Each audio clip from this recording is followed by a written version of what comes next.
Hey dear students, welcome back to our channel once again. बच्चों, तो आ गया है NEP 2020 का एप्लीकेशन जो इम्प्लीमेंट हो चुका है।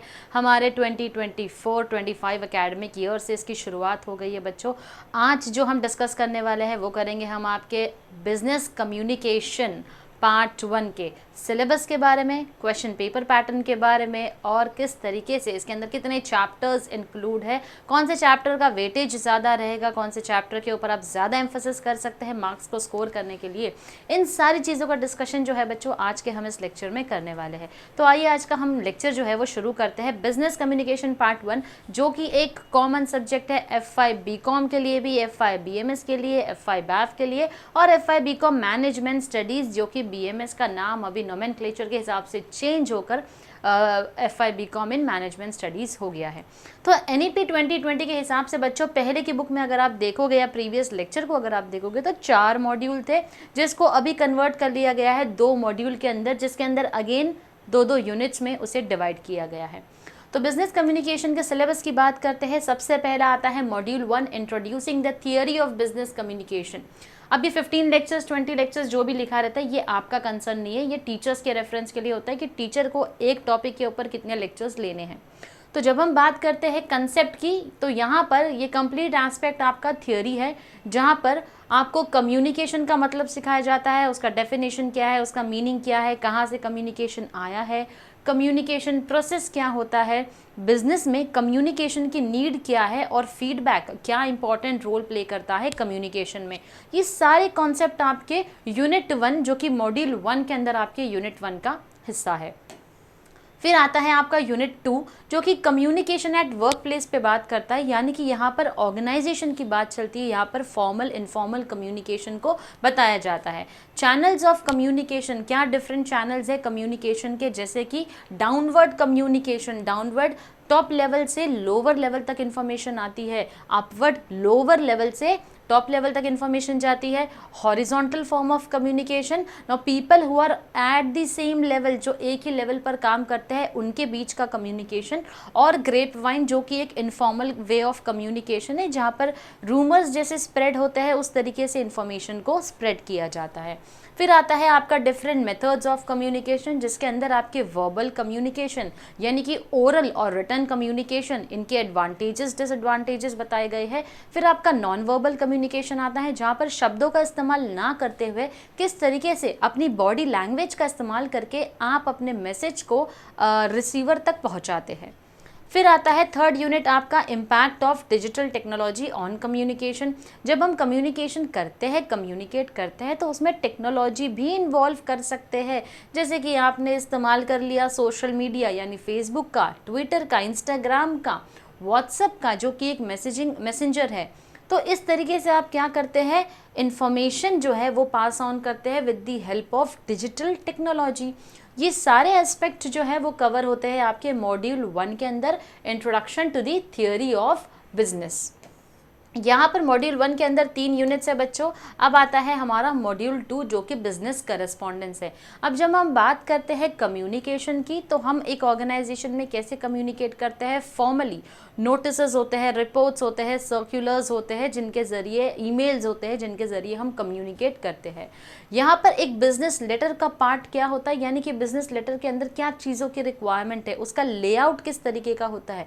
जैसे कि एक लेटर के अंदर जो सेंडर है उसकी डिटेल्स होनी चाहिए, रिसीवर की डिटेल्स होनी चाहिए, बॉडी ऑफ द मैसेज होना चाहिए, डेट होना चाहिए। फिर हम जो लिखते हैं योर्स सिंसियरली, योर्स सिंसियरली, ये सारी चीज़ें जो हम लिखते हैं बेसिकली उसका भी एक इम्पॉर्टेंट रोल होता है, आपका नाम होता है, आपका साइन होता है।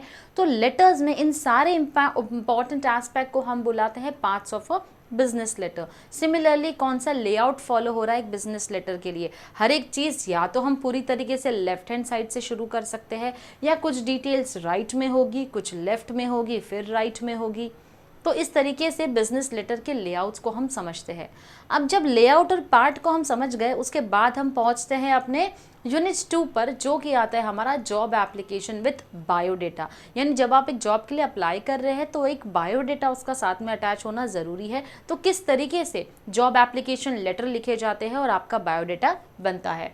फिर आते हैं हमारे letter of appointment, letter of appreciation. अगर आपको जॉब मिल गई है तो वो जॉब की कंफर्मेशन के लिए आपको मिलता है लेटर ऑफ अपॉइंटमेंट। अगर आप ऑलरेडी प्रेजेंट ऑर्गेनाइजेशन में काम कर रहे हैं और आपने बहुत अच्छा काम किया है, समझ लीजिए कोई टारगेट को अचीव कर लिया या आपकी वजह से कंपनी को कोई फ़ायदा हो गया, तो कंपनी आपको अप्रिशिएट करती है, जिसके लिए आपको देती है लेटर ऑफ अप्रिसिएशन। अगर आप जॉब छोड़ना चाहते हैं तो एक फॉर्मल नोटिस देनी होती है आपको, तो आप लिखते हैं लेटर ऑफ रेजिग्नेशन।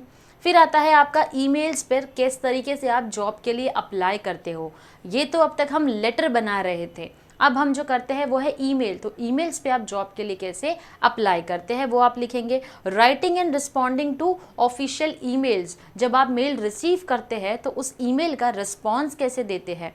तो ये सारी चीज़ें जो है वो हम अपने मॉड्यूल 2 के अंदर कंप्लीटली बिजनेस करस्पॉन्डेंस में पढ़ेंगे।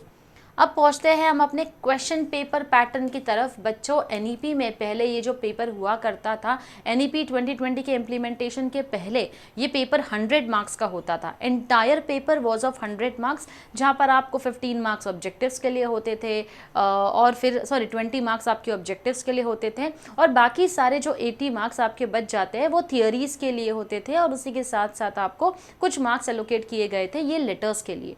अब 100 मार्क्स का तो पैटर्न है नहीं, क्यों? क्योंकि इस सब्जेक्ट को 2 क्रेडिट मिला है, 2 क्रेडिट यानी कि सर्टन पॉइंट्स मिलते हैं हर एक सब्जेक्ट को।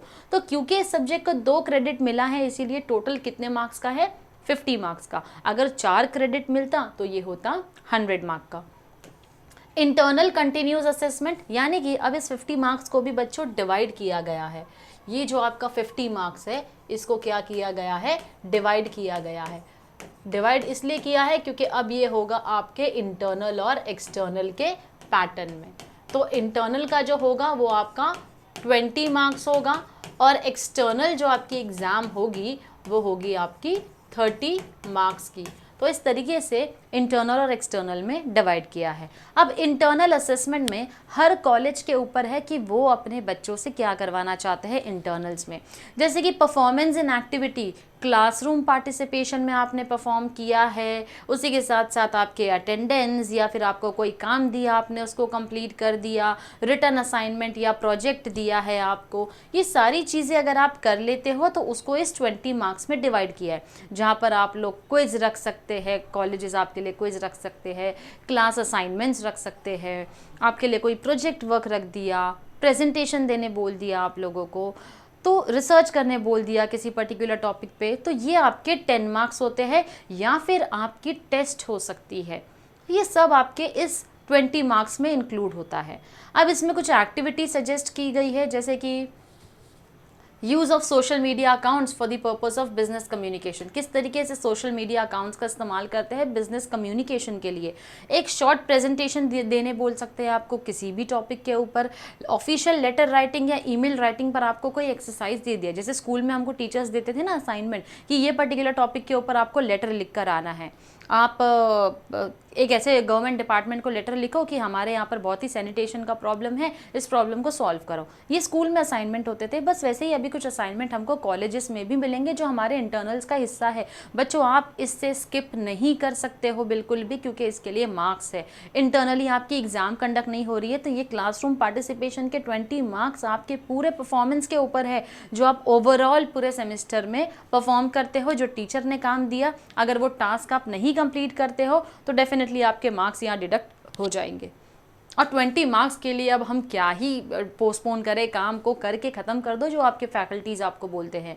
रोल प्ले बोला जाएगा, किसी चैनल्स या मेथड्स ऑफ कम्युनिकेशन के ऊपर आपको करना है। तो ये सारी एस्पेक्ट को आप क्या करेंगे, डेफिनेटली कंपल्सरीली जो भी आपको काम मिला है वो आप करेंगे, क्योंकि 20 मार्क्स के इंटरनल्स जो है वो इस बार टीचर से ज़्यादा आप लोगों के हाथ में है। एक असाइनमेंट ही देने बोला है ना, लिख कर दे दो असाइनमेंट, क्या प्रॉब्लम है। एक क्विज खेलने बोल दिया, एक रोल प्ले करने बोल दिया, प्रेजेंटेशन देने बोल दिया, तो ये मार्क्स आपके हाथ में हैं। याद रखना एनईपी के हिसाब से किसी भी बच्चे का फेल होना बहुत ही मुश्किल हो गया है, लेकिन पास होना बड़ा आसान हो गया है। तो अगर आप इंटरनल्स नहीं देते हैं तो आपको फेल करना ज़्यादा आसान हो जाएगा, क्योंकि आपने इंटरनल्स में अपीयर नहीं किया है। जो बच्चा इंटरनल्स अपीयर करता है उसका रिकॉर्ड यूनिवर्सिटी के पास जाता है, इसीलिए ये सारे इंटरनल्स को प्रॉपरली फॉलो करना ज़रूरी है।